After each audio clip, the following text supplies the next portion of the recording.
Hello students. आज हम social science का एक बहुत ही इंटरेस्टिंग और इम्पोर्टेंट चैप्टर स्टार्ट करने वाले हैं, the dynamic atmosphere and changing climate. Previous chapter में हमने डिफरेंट लैंड फॉर्म्स जैसे माउंटेन्स, प्लेटोज और प्लेन्स और नेचुरल डिजास्टर्स जैसे अर्थक्वेक्स, फ्लड्स और लैंडस्लाइड्स के बारे में पढ़ा था। हमने देखा कि ये सब प्रोसेसेस कैसे अर्थ की सरफेस को शेप देते हैं एंड कभी-कभी डिजास्टर्स भी क्रिएट करते हैं जो हमारी डेली लाइफ को अफेक्ट करते हैं। लेकिन एक इम्पॉर्टेंट सवाल है, क्या सिर्फ लैंडफॉर्म्स ही इस सब के लिए रिस्पॉन्सिबल हैं? बिल्कुल नहीं। एक और पावरफुल फैक्टर है और वो है हमारा एटमॉस्फेयर। डियर स्टूडेंट्स, क्या आप जानते हो कि अर्थ को यूनिक प्लैनेट क्यों कहा जाता है? आप बिल्कुल सही सोच रहे हैं, लाइफ का मिलना। पूरे सोलर सिस्टम में सिर्फ अर्थ पर ही लाइफ एग्जिस्ट करती है और इसका मेन रीजन है एटमॉस्फेयर। तो फ्रेंड्स, इस वीडियो में हम एटमॉस्फेयर के बारे में डिटेल में जानेंगे। सबसे पहले एटमॉस्फेयर की स्ट्रक्चर को समझेंगे और जानेंगे कि एटमॉस्फेयर की कितनी लेयर होती हैं। फिर हम बात करेंगे एटमॉस्फेयर की कॉम्पोजिशन यानी संगठन की और देखेंगे कि हमारी एटमॉस्फेयर किन चीज़ों से बनी है, जैसे इसमें कौन कौन सी गैसें पाई जाती हैं, इनकी परसेंटेज कितना है और ये हमारी डेली लाइफ पर कितना इफेक्ट डालती हैं। तो चलिए एक एक कॉन्सेप्ट को इजी और इंटरेस्टिंग वे में समझते हैं। First, atmosphere. चिल्ड्रन, हमारी अर्थ के अराउंड गैसेस की एक इनविजिबल और थिक लेयर होती है, इसे ही हम एटमॉस्फेयर कहते हैं। ये एटमॉस्फेयर गैसेस, डस्ट पार्टिकल्स और वाटर वेपर से मिलकर बना होता है और ये हमारी अर्थ के लिए एक प्रोटेक्टिव शील्ड का काम करता है। यही हमें हार्मफुल सन रेज से बचाता है और इसी के अंदर सारी क्लाइमेट एंड वेदर से रिलेटेड फिनोमेना जैसे क्लाउड्स, रेन, विंड्स होते हैं। क्लाइमेट किसी स्थान के लॉन्ग पीरियड ऑफ टाइम की एवरेज वेदर कंडीशन को कहते हैं, जिसके बारे में आगे पढ़ेंगे। सिंपल वर्ड्स में, बिना एटमॉस्फेयर के ना वेदर होता और ना ही लाइफ पॉसिबल होती। स्टूडेंट्स, एटमॉस्फेयर और क्लाइमेट को समझना बहुत इंपॉर्टेंट है क्योंकि ये डायरेक्टली हमारी डेली लाइफ को अफेक्ट करते हैं। ये हमारी एग्रीकल्चर, वाटर रिसोर्सेज और पूरी इन्वायरमेंट पर इम्पैक्ट डालते हैं। अगर हमें क्लाइमेट की अंडरस्टैंडिंग होगी तो हम बेटर प्लानिंग कर सकते हैं, जैसे फार्मिंग, वाटर यूज और डिजास्टर मैनेजमेंट। आज की इस चैप्टर में हम सीखेंगे एटमॉस्फेयर की कॉम्पोजिशन और स्ट्रक्चर कैसे होती है, क्लाइमेट को अफेक्ट करने वाली फैक्टर्स कौन कौन से हैं और एटमॉस्फेयर, वेदर और ह्यूमन लाइफ के बीच का रिलेशनशिप क्या है। तो चलिए इस इंपॉर्टेंट टॉपिक को स्टेप बाय स्टेप समझते हैं। सबसे पहले, structure and composition of atmosphere. अब तक हमने समझा कि एटमॉस्फेयर क्या है और इसका अध्ययन हमारे लिए क्यों जरूरी है। अब सवाल आता है, ये एटमॉस्फेयर बना किन चीजों से है?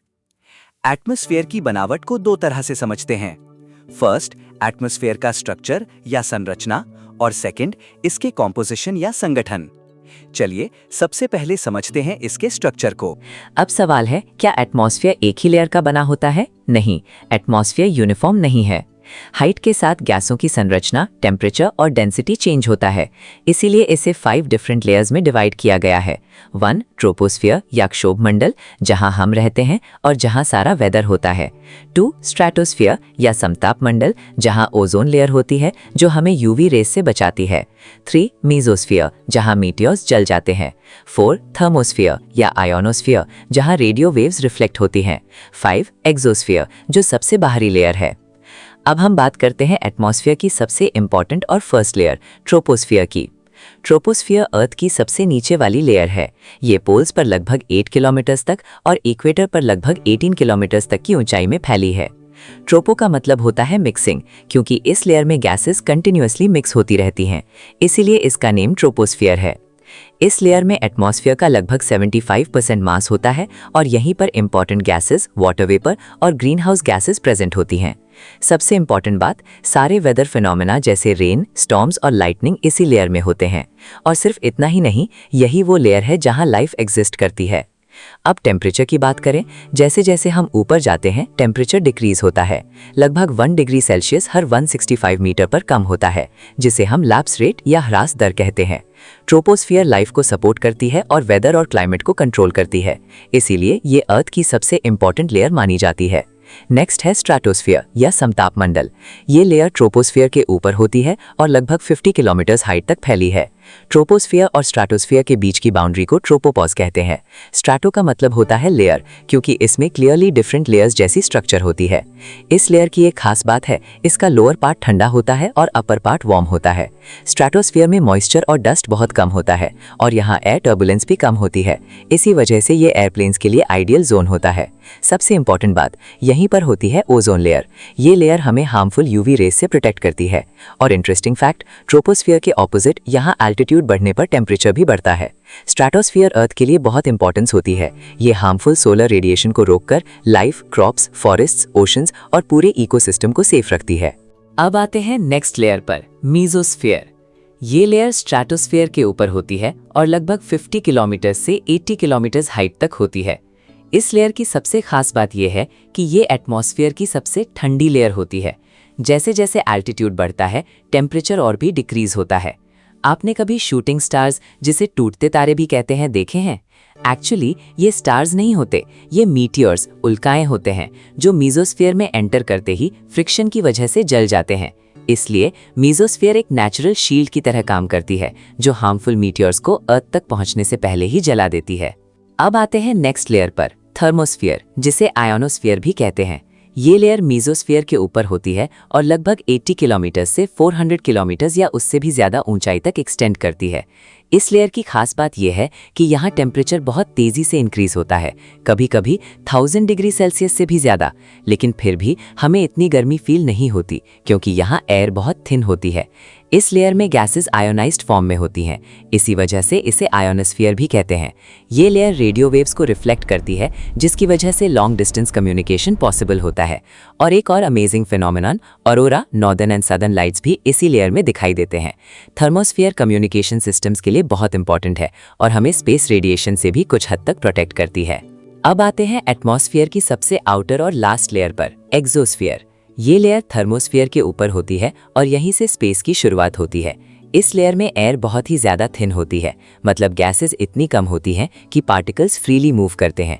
यहाँ मेनली हाइड्रोजन और हीलियम गैसेस पाई जाती हैं। एक्सोस्फीयर में कोई क्लियर बाउंड्री नहीं होती, ये धीरे धीरे आउटर स्पेस में मर्ज हो जाती है और इसी रीजन में सैटेलाइट्स ऑर्बिट करते हैं, जो कम्युनिकेशन, वेदर फोरकास्टिंग और नेविगेशन में हेल्प करते हैं। एक्सोस्फीयर हमें आउटर स्पेस से कनेक्ट करती है और मॉडर्न टेक्नोलॉजी जैसे सैटेलाइट्स के लिए बहुत इंपॉर्टेंट है। इसके साथ ही हमने एटमॉस्फेयर की सभी लेयर्स को समझ लिया।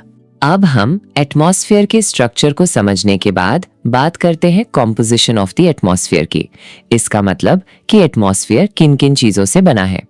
एटमॉस्फेयर मेनली गैसेस का मिक्सचर है, जिसमें सबसे ज्यादा नाइट्रोजन अबाउट 78% और ऑक्सीजन अबाउट 21% होती है। इसके अलावा थोड़ी सी carbon dioxide, argon, water vapour और डस्ट पार्टिकल्स भी होती है, जो अर्थ के चारों ओर फैला है। ये सारे कंपोनेंट्स हमारी लाइफ के लिए बहुत इंपॉर्टेंट है। ये रेस्पिरेशन, सांस लेना में हेल्प करते हैं, कंबस्चन, जलने की प्रोसेस को पॉसिबल बनाते हैं और रेनफॉल जैसे नेचुरल प्रोसेसेस को सपोर्ट करते हैं।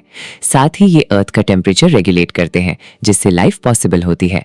एक इंटरेस्टिंग बात, एटमॉस्फेयर में गैसेस का प्रपोर्शन लगभग 90 किलोमीटर तक कांस्टेंट रहता है। इसका मतलब है कि लोअर एटमॉस्फेयर में गैसेस का रेशियो ऑलमोस्ट सेम होता है। तो अब चलिए इन गैसेस के कॉम्पोजिशन को डिटेल में समझते हैं।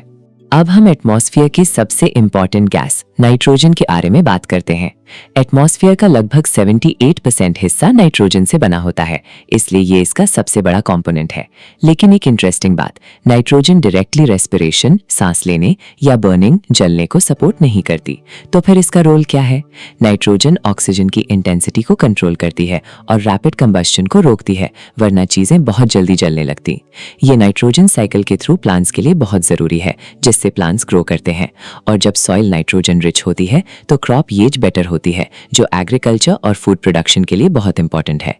नाइट्रोजन इनडायरेक्टली लाइफ को सपोर्ट करती है by helping in plant growth और एनवायरनमेंट बैलेंस मेंटेन करती है। सेकंड सबसे अधिक गैस ऑक्सीजन है, जो एटमॉस्फेयर का लगभग 21% हिस्सा है।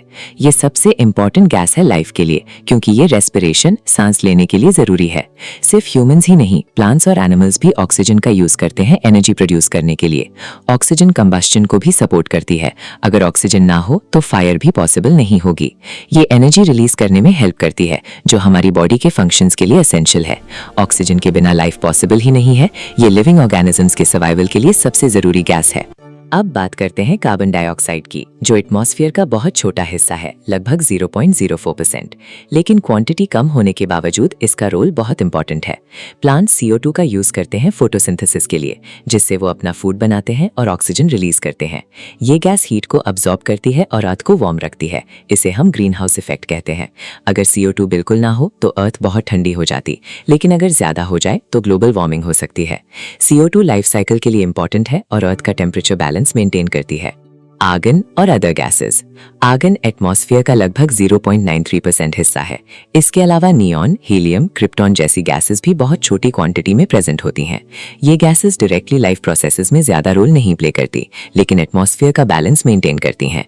नेक्स्ट है वाटर वेपर, जो एटमॉस्फेयर का एक बहुत इंपॉर्टेंट कंपोनेंट है। वाटर वेपर की क्वांटिटी हर जगह सेम नहीं होती, ये प्लेस टू प्लेस वेरी करती है। ये ह्यूमिडिटी, नमी के लिए रिस्पॉन्सिबल होती है और इसी से बनते हैं क्लाउड्स, रेन, फॉग और ड्यू। एक और इम्पॉर्टेंट बात, वाटर वेपर हीट को अब्सॉर्ब करता है, जिससे अर्थ का टेम्परेचर बैलेंस मेंटेन होता है। वाटर वेपर वेदर और क्लाइमेट को कंट्रोल करने में की रोल प्ले करता है। ये हाइड्रोलॉजिकल साइकिल का भी मेन पार्ट है, यानी वाटर का मूवमेंट ओशंस, एटमॉस्फेयर और लैंड के बीच। इसलिए वाटर वेपर के बिना न रेनफॉल पॉसिबल होती और ना ही प्रॉपर क्लाइमेट सिस्टम।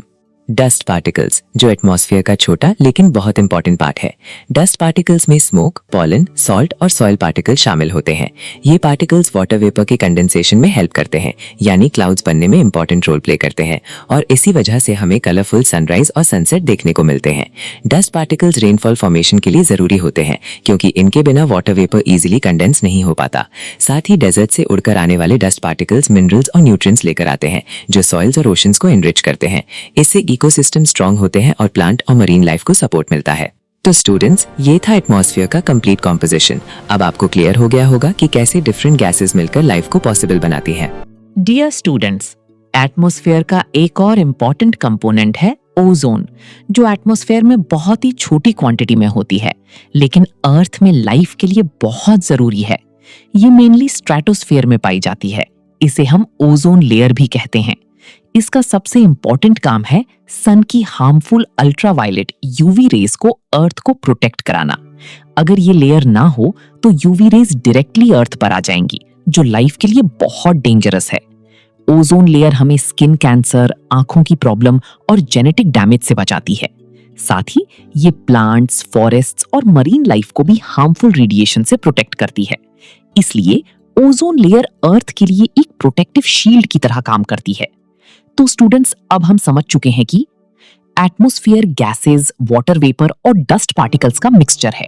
इनमें से हर एक कंपोनेंट का अपना स्पेशल रोल है, लाइफ को सपोर्ट करना, क्लाइमेट को कंट्रोल करना और एनवायरमेंटल बैलेंस मेंटेन करना। सबसे इंटरेस्टिंग बात यह है कि जो गैसेस बहुत छोटी क्वांटिटी में होती हैं, वो भी लाइफ के लिए उतनी ही इंपॉर्टेंट होती हैं। इसलिए एटमॉस्फेयर के बिना अर्थ पर लाइफ पॉसिबल ही नहीं होती। तो हमें इसको समझना और प्रोटेक्ट करना दोनों बहुत जरूरी है। उम्मीद है आपको ये वीडियो क्लियर और हेल्पफुल लगी होगी। अगर आपको वीडियो पसंद आई हो तो लाइक करें, शेयर करें और चैनल को सब्सक्राइब जरूर करें। अपने डाउट्स कमेंट्स में लिखना ना भूलें।